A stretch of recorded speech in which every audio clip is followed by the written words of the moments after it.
N5 pass করতে আমাদেরকে minimum 120টা কাঞ্জি জানা লাগবে। তার মধ্যে আমরা 2টা কাঞ্জি পড়ছিলাম। আজকে আমরা তৃতীয় নাম্বার কাঞ্জিতে চলে যাব। কাঞ্জি 3, ঠিক আছে, 1 2 3 শিখব। ইচি একটা দাগ, স্টক সংখ্যা এখানে লিখে দেব। এটা হলো স্টক সংখ্যা, কিভাবে লিখতেছি সেটা। ইচি ইচি এটা হলো আমরা হিতোৎসু বলতে পারি। এটা হলো খুনিয়মি, আর উনিয়মি উচ্চারণ আছে হলো ইচি। আমরা এই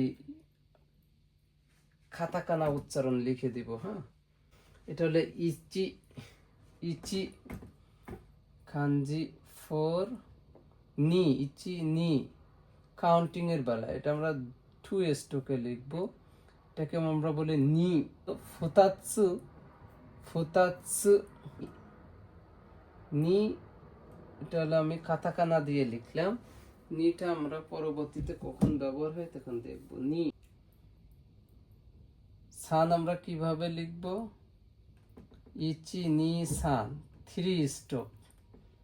সান মানে 30। ইচি নি সান শি গো রোকু, 6টা স্ট্রোক।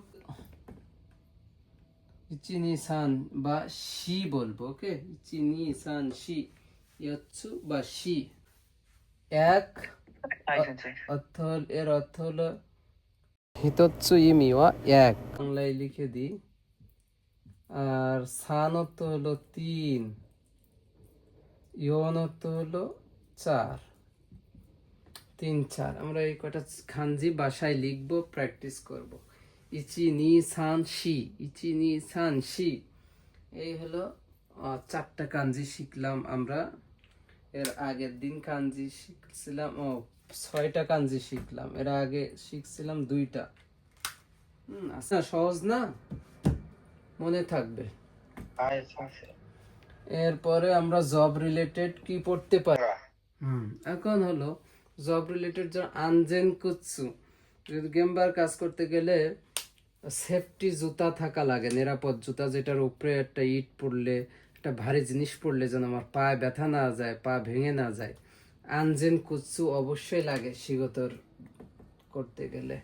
জিজ্ঞেস করবে আনজেন কুৎসু হাইতে কিতা হাই, আনজেন কুৎসু হাইতে নাই হিতো ওয়া এসমি খাইতে।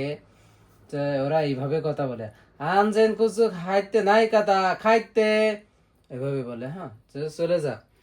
তা হেরমেট তো মরতে নাই কথা কেউ খাইতে ইয়, কেউ শিখতো সিনাকতে ইয়, এভাবে বলে ওরা কথা। হ্যাঁ, তো খাইতে হেলমেট, তো তার অবশ্যই মাথায় হেলমেট পরবে, যদি মাথায় ভারী জিনিস বা কোনো একটা কণা পড়লে যেন কেটে ছুটে না যায়। তে গুনতে ব্যবহার করে, হাতের মধ্যে একটা মোজা দেয়, হ্যামার হাত দিয়ে বাড়ি দেয়, বা হাত দিয়ে যদি কোনো একটা কিছু পড়ে, ধারালো জিনিস ধরতে হয়, শক্ত জিনিস হাতে ব্যথা না লাগে, গুনতে। ঠিক আছে।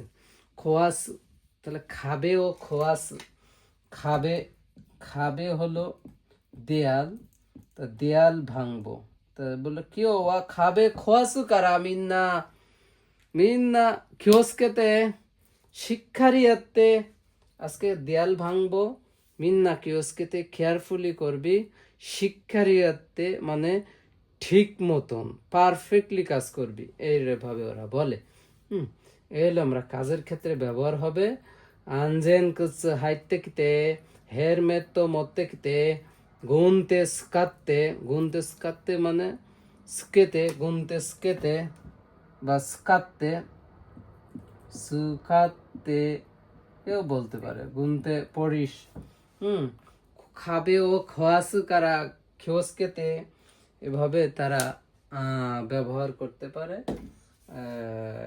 এই কাজের ক্ষেত্রে। আমরা এইগুলা অন্তত ঠিক রাখে, পরের ক্লাসে আবার নতুন কিছু ওয়ার্ড দিব, কাজ সম্পর্কে একটা ধারণা দেব। ঠিক আছে, তাহলে আজকে এই পর্যন্ত। মিনাসান ওস্কারে সামাদেস।